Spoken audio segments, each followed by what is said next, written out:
Dear students, in this lecture we are going to watch the second part of module 3, decision trees. In this part we are going to discuss the divide and conquer policy of decision trees. You already studied the divide and conquer method in your design and analysis of algorithm paper. That strategy is used in the case of decision trees. Decision trees are built using a heuristic called recursive partitioning, and it is commonly known as divide and conquer. So what happens in divide and conquer strategy is, in divide and conquer, it splits the data into subsets which are then split repeatedly into even smaller subsets and so on, until the process stops when the algorithm determines the data within the subsets are sufficiently homogeneous or another stopping criterion has been met. So in divide and conquer strategy, what is actually happening is it actually splits the data into subsets, which are then split repeatedly into smaller subsets. So in divide and conquer, what happens initially is full data set is considered, then it identify which one or which feature is more important than the other. Based on the values of that particular features, the root is again split up into branches. If three alternative values are for the root node, there will be three child for the root node. Then the next feature is considered in each branch of the tree, and the same process is repeated until a particular criteria has been met.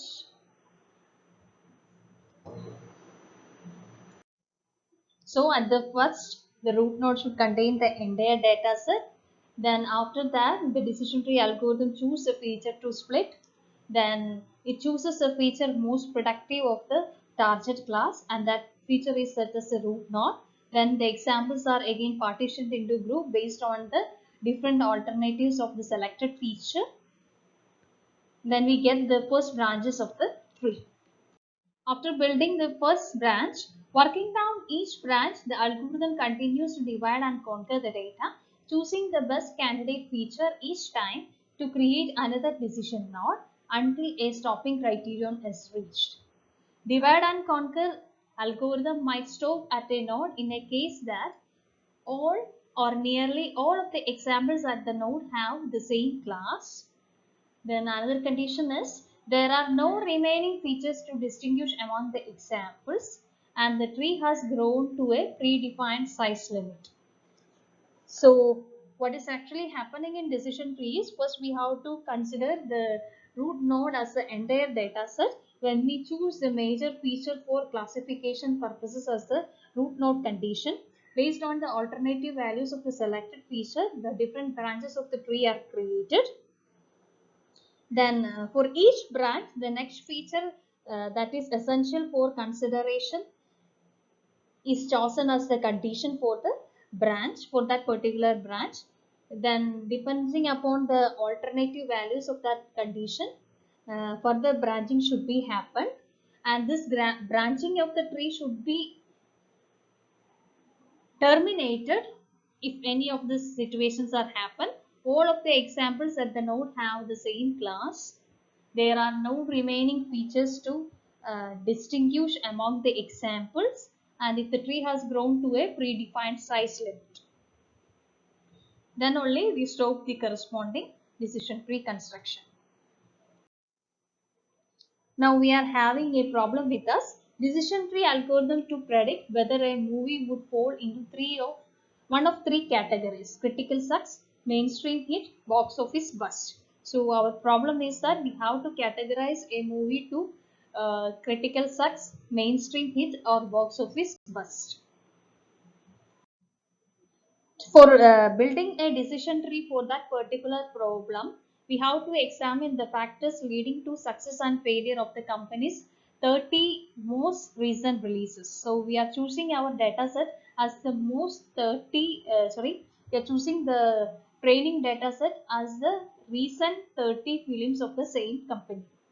and we are going to analyze the various factors which affected the success and failure of these particular movies.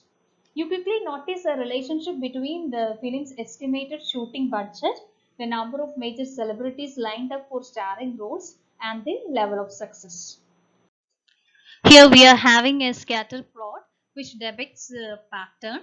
In the scatter plot, you can see that the x-axis is plotted with estimated budget and y-axis is plotted with number of celebrities. Then we are speaking with a recent 30 films produced by the same company. So out of this 30, you can see that three different categories of data are plotted here. Square represents the critical success, triangle represents the mainstream hit, and circle represents the box office bust. If you are looking at the data, we are having 10 critical success pictures, 10 critical success movies, 10 mainstream hits, then this 10 circles represents 10 box office bust movies. So 10 squares, 10 triangles and 10 box office busts. Using the divide and conquer strategy, we can build a simple decision tree from this particular data. First, to create the tree's root node, we split the feature indicating the number of celebrities, partitioning the movies into groups with and without a significant number of major stars. So based on the data, we are trying to create, based on the data plotted in the previous scatter plot, we are trying to create a decision tree. And in that particular, in the previous scatter plot, we already seen that we considered two factors, estimated budget and number of celebrities in the movie for the prediction of movie category, whether it is a critical success or a mainstream hit or a flop movie.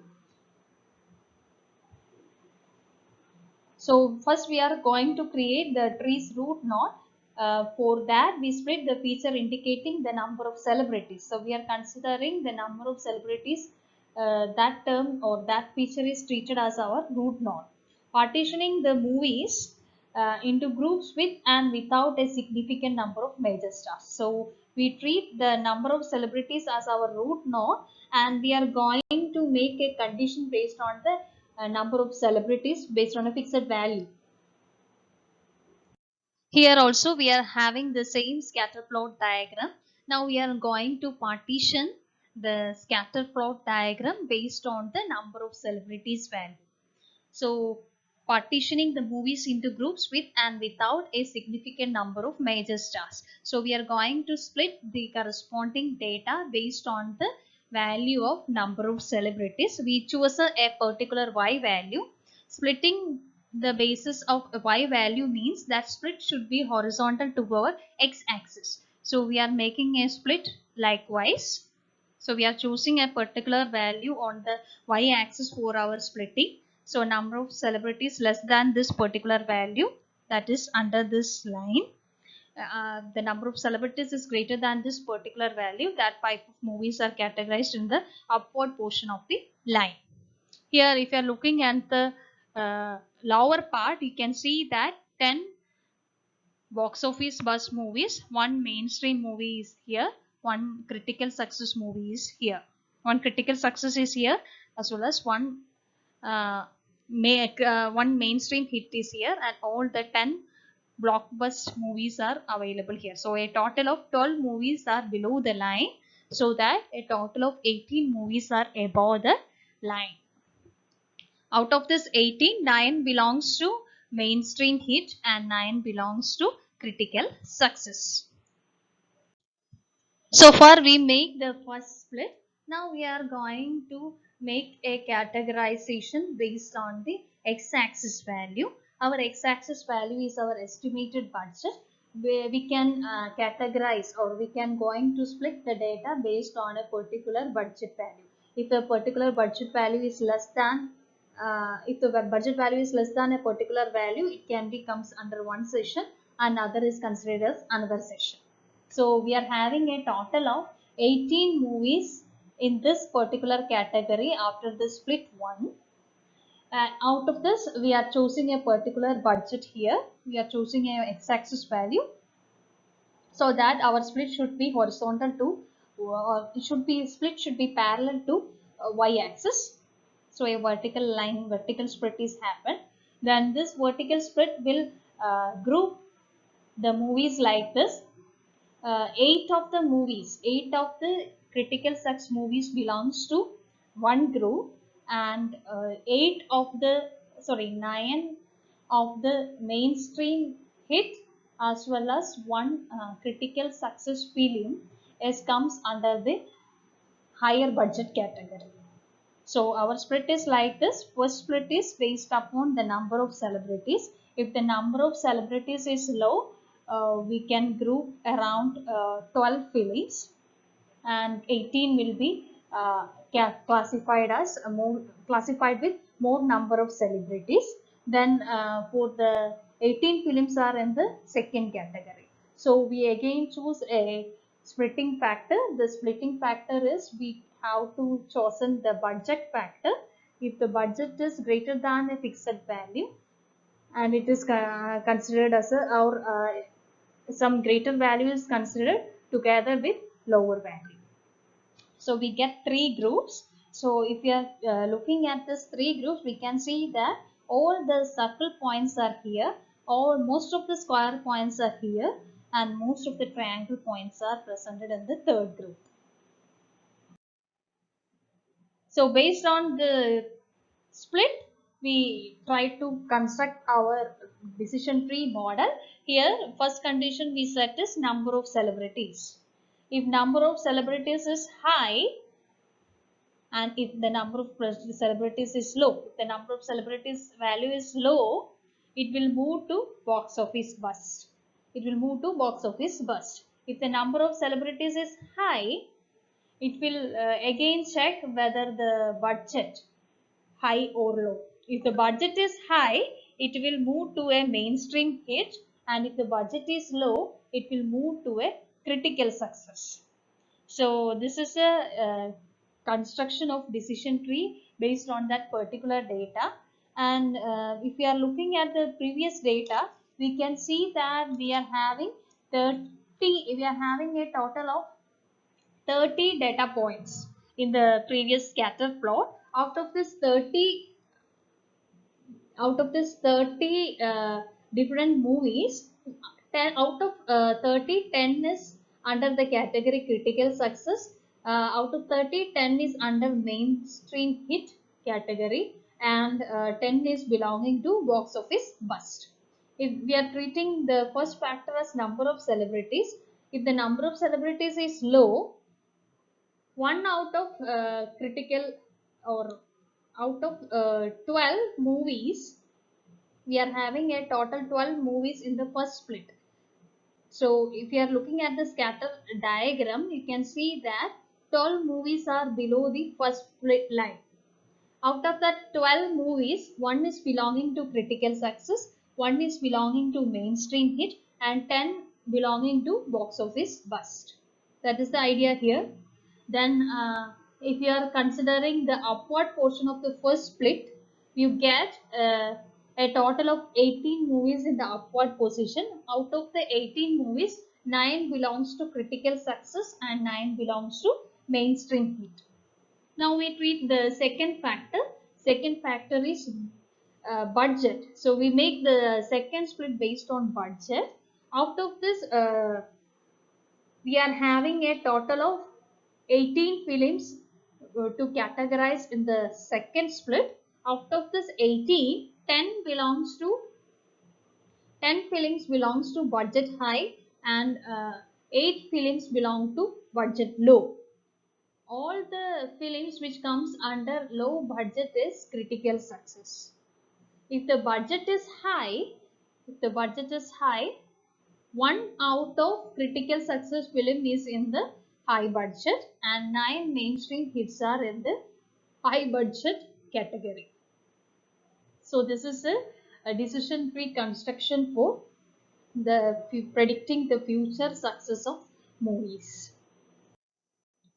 So it says that C5.0 algorithm is a recent one and it is developed by J. Rose Quinlivan, and the C5.0 algorithm is an improved version of C4.5, and the C4.5 comes from iterative dichotomizer 3 algorithm, that is ID3 algorithm, and all these algorithms are developed and improved by this computer scientist J. Rose Quinlan. Then decision tree algorithms are easier to understand and deploy. We will see the strengths and weakness of decision tree algorithm. The strengths are an all-purpose classifier that does well on most problems. So decision tree can work on all types of classification as well as decision problems.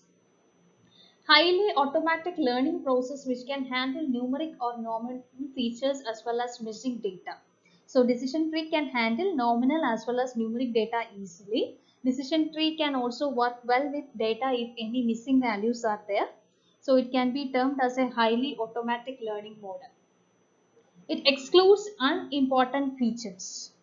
Decision trees are constructed in such a manner that it can exclude those features which are unimportant. Can be used on both small and large data sets. So decision tree can be used with small as well as large data sets. Decision trees results in a model that can be interpreted without a mathematical background. So without having any prior mathematical knowledge, decision trees can be created. More efficient than other complex models. So if you are taking the accuracy, decision trees are more efficient than other complex algorithm models. And we can see the weaknesses. Decision tree models are often biased towards split sound features having a large number of levels. If a feature is having large number of values or large number of alternatives, in such a situation, it is very difficult to model the decision tree. That is, this type of decision trees are having a large number of branches. It is easy to overfit or underfit the model. So in decision tree, it is easy to fit the noise data or outliers. Sometimes it produces underfitting. It occurs in situations like if a feature is having multiple values, multiple branches are there to hold this particular data in the decision tree. Under such situations, sometimes underfitting is also happened. Can have trouble modeling some relationship due to reliance on axis parallel splits. One limitation of this decision tree is axis parallel split. We feel that diagonal lines might be split the data even more clearly. The fact that each split considers one feature at a time prevents the decision tree from forming more complex decision boundaries. Small changes in the training data can result in large changes to the decision logic. If you are making a small change in the training data set, sometimes it will make a huge change in the decision tree branching. Large trees can be difficult to interpret and the decisions they make may seem counter-initiative. If the decision tree is very large, it is difficult to interpret and it does not happen in the way you would expect it to do. So these are the strengths and weaknesses of decision tree algorithms. Hope you understood the divide and conquer strategy of decision trees. Thank you.